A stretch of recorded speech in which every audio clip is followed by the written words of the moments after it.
Olá! A nossa conversa de hoje é sobre um sentimento que, olha, talvez seja bem familiar para muita gente.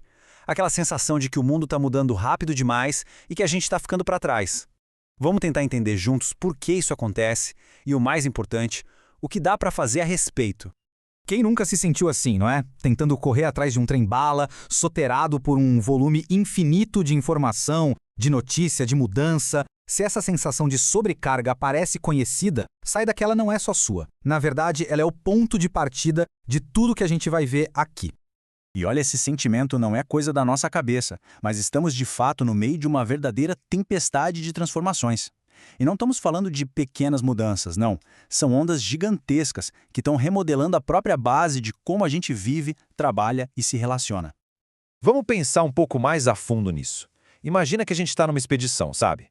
O grande problema é que os mapas que a gente sempre usou para se guiar, aqueles que funcionavam super bem, de repente não servem mais para nada. A paisagem mudou, os rios tomaram outros cursos. A gente está navegando em um território completamente novo, mas com as ferramentas do passado. E o que torna essa navegação tão difícil? Bom, para começar, as disputas de poder, seja entre países, entre ideologias ou até nas redes sociais, elas estão mais acirradas do que nunca. Ao mesmo tempo, as nossas instituições, como governos, sistemas de educação, parecem frágeis, sabe? Incapazes de dar conta de problemas tão novos e complexos. E talvez o mais importante, a nossa própria forma de pensar. Nossa bússola mental que nos ajuda a decidir as coisas parece totalmente descalibrada, apontando para direções que já nem fazem mais sentido. E essa citação do professor Carlos Walter resume perfeitamente o nosso dilema. Pensa bem nisso.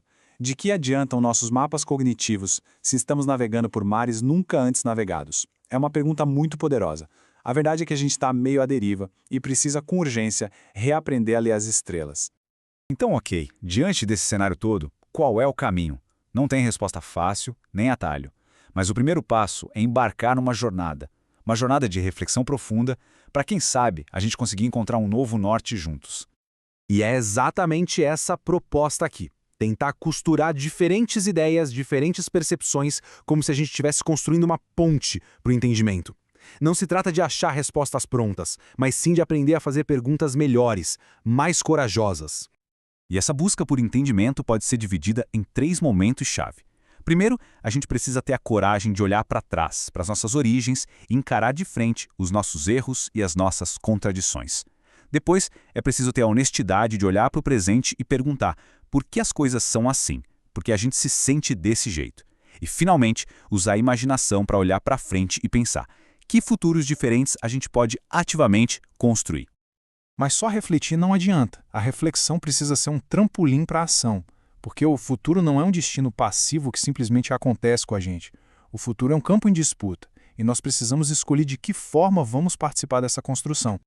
Então, a grande exigência do nosso tempo é esta. Precisamos desesperadamente desenvolver novas estruturas. Isso não é só sobre novas leis ou novas tecnologias, não. A gente precisa de novas estruturas internas. Novas formas de pensar, de se relacionar e de novas estruturas externas, como outros modelos de organização social e econômica que realmente funcionem para este novo mundo. O objetivo final de toda essa jornada é nos preparar para essa disputa pelo futuro. Mas não de qualquer jeito.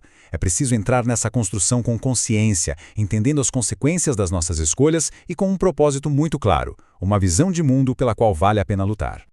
E que futuro seria esse? A visão que surge dessa reflexão é ao mesmo tempo pé no chão e bem ousada. Um futuro que, mesmo que não seja perfeito para absolutamente todo mundo, Que ele seja, no mínimo, bom para a grande maioria de nós. É uma meta muito poderosa que tira a gente da paralisia de buscar uma utopia inalcançável e nos coloca no caminho de um progresso real, palpável e, principalmente, coletivo. E tudo isso nos leva à pergunta final, a que realmente importa. Olhando para este desafio imenso, entendendo tudo que está em jogo. Como é que a gente, como comunidade, como humanidade, chega lá? A resposta? Bom, ela começa com cada um de nós, e começa agora.